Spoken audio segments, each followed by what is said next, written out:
akhir-akhir ini cuaca bertambah panas dan matahari terik banget. Let's talk about it. Beberapa waktu lalu BMKG mengumumkan bahwa terjadinya heatwave atau gelombang panas yang terjadi di beberapa negara benua Asia pada sekitar bulan April ini seperti negara Thailand, Myanmar, dan India. Kalau gitu gimana dengan Indonesia? Berdasarkan dari pantauan BMKG, heatwave belum melanda di negara Indonesia, namun memang akhir-akhir ini terasa banget kondisi cuaca yang panas. Heatwave atau gelombang panas dalam ilmu cuaca dan iklim didefinisikan sebagai periode cuaca dengan kenaikan suhu panas yang tidak biasa dan berlangsung sekitar 5 hari berturut-turut atau bahkan lebih. Selain itu, fenomena cuaca termasuk dalam kategori gelombang panas dan suatu lokasi harus mencatat suhu maksimum harian melebihi ambang statistik. Apabila suhu maksimum terjadi dalam rentang rata-ratanya dan tidak berlangsung lama, maka tidak dapat dikategorikan sebagai gelombang panas. Nah, salah satu pemicu heatwave yang tidak disadari adalah karena adanya perubahan iklim. Gelombang panas Asia merupakan dampak dari perubahan iklim global dan aktivitas manusia yang merusak lingkungan. Menurut Kementerian Lingkungan Hidup, definisi perubahan iklim adalah berubahnya kondisi fisik atmosfer bumi, antara lain suhu dan distribusi curah hujan yang membawa dampak luas terhadap berbagai sektor kehidupan manusia. Intergovernmental Panel on Climate Change atau IPCC juga mengatakan sebagian besar peningkatan suhu rata-rata global yang terjadi semenjak pertengahan abad ke-20 disebabkan oleh peningkatan emisi gas rumah kaca yang diproduksi oleh manusia. Aktivitas lain yang menimbulkan permasalahan gas rumah kaca meliputi pemanfaatan energi tidak efisien, perubahan fungsi lahan, pencemaran udara akibat industri, penggunaan bahan bakar tidak ramah lingkungan pada transportasi, persampahan, pengelolaan lingkungan tidak maksimal, penggunaan bahan tidak ramah ozon pada AC dan kulkas.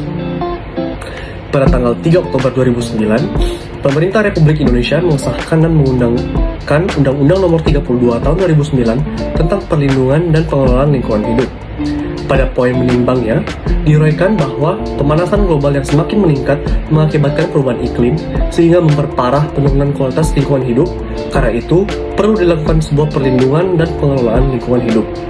Bagaimana dasar hukum dari gas rumah kaca? Terdapat beberapa pasal dari Undang-Undang Nomor 32 Tahun 2009 yang berhubungan dengan perubahan iklim, yaitu pada pasal 57 ayat 1 huruf C dan ayat 4, yang menetapkan pemeliharaan lingkungan hidup dilakukan upaya pelestarian fungsi atmosfer, meliputi upaya mitigasi dan adaptasi perubahan iklim, upaya perlindungan ozon, dan upaya perlindungan terhadap hujan asam.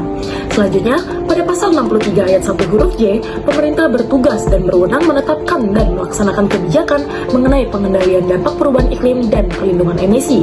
Ayat 2 huruf E, pemerintah provinsi bertugas dan berwenang menyelenggarakan inventarisasi sumber daya alam dan emisi gas rumah kaca pada tingkat provinsi, sedangkan untuk pemerintah kabupaten atau kota ditetapkan dalam ayat 3 huruf E. Selanjutnya, pemerintah Republik Indonesia mengeluarkan Peraturan Presiden Republik Indonesia Nomor 71 Tahun 2011 tentang penyelenggaraan inventarisasi gas rumah kaca. Inventarisasi gas rumah kaca adalah kegiatan untuk memperoleh data dan informasi mengenai tingkat, status, kecenderungan perubahan emisi gas rumah kaca secara berkala dari berbagai sumber emisi atau source, dan penyerap atau sink, termasuk simpanan karbon atau carbon stock.